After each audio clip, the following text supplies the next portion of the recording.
We're on to our final part of our lesson, which is connected writing. So connected writing is so important because for children to take these skills, these phonics skills you're teaching them, and commit it to memory, this is up in my class, they not only need to be able to hear it, they need to be able to read it, and they need to be able to write it, which is why I say if I can hear it, I can read it, and I can write it. So I wrap that back into the start of this. So connected writing is super important.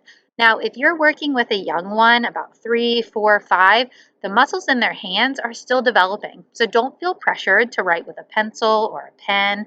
They can write in Play-Doh.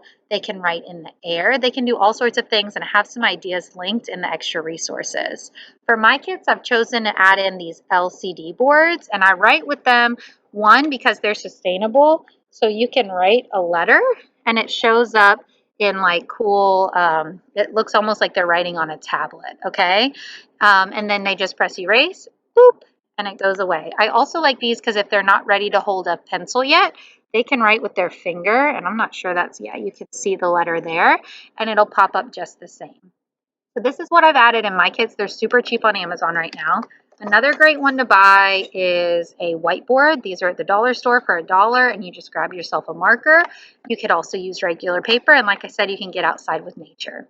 So this might look like starting out just writing one letter sound they hear. So you might say something like, we learned the sound today. Do you remember what makes that sound? And if they don't, guess what? You can get your cards back out. It's okay, you're teaching. And then if they get it, you would say, yeah, that's right, an M. Let's talk about how we write the word M. And again, maybe it's in the sky. We're going down, bump, bump. Maybe it's on the board and the little one is writing an M. Or maybe it's on your LCD board. Either one works.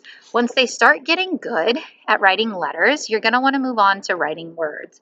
And my favorite way to do this, I don't have any word lists for you because you don't need them. You have the books, the decodables you're reading, and I just pull it right back out, which is great. That's why it's connected. We're tying everything we've done together. And I would pull it out and I would say, let's write the word mat. But we're not going to go straight to writing. We're going to hear it first. At. Mat. How many sounds do we hear? We hear 3 sounds. Let's see if we can write the words to all those sounds. Mat. At. Mat. Now, if your little one's not getting it that easily, you can add in some more support. So you would say, at. How many sounds is that? It's 3 sounds. So now let's write a box for each one. And let's see what we get. And then they can write the M. A. Hopefully they'll write a little better than me upside down.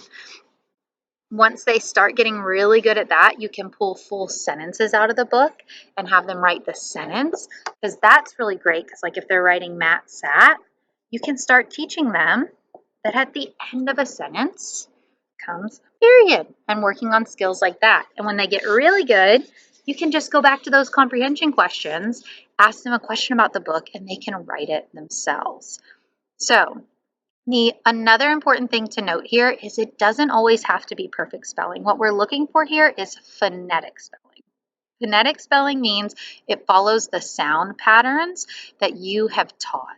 So like if you're working with the word has, we hear 3 sounds, and your child writes this as. They've got all the sounds, right? They've written the word has. But then it's a teaching moment. You can go back and be like, oh, wait, that was one of our heart words. You remember the Z, the S can also sound like Z, and you can help them fix it.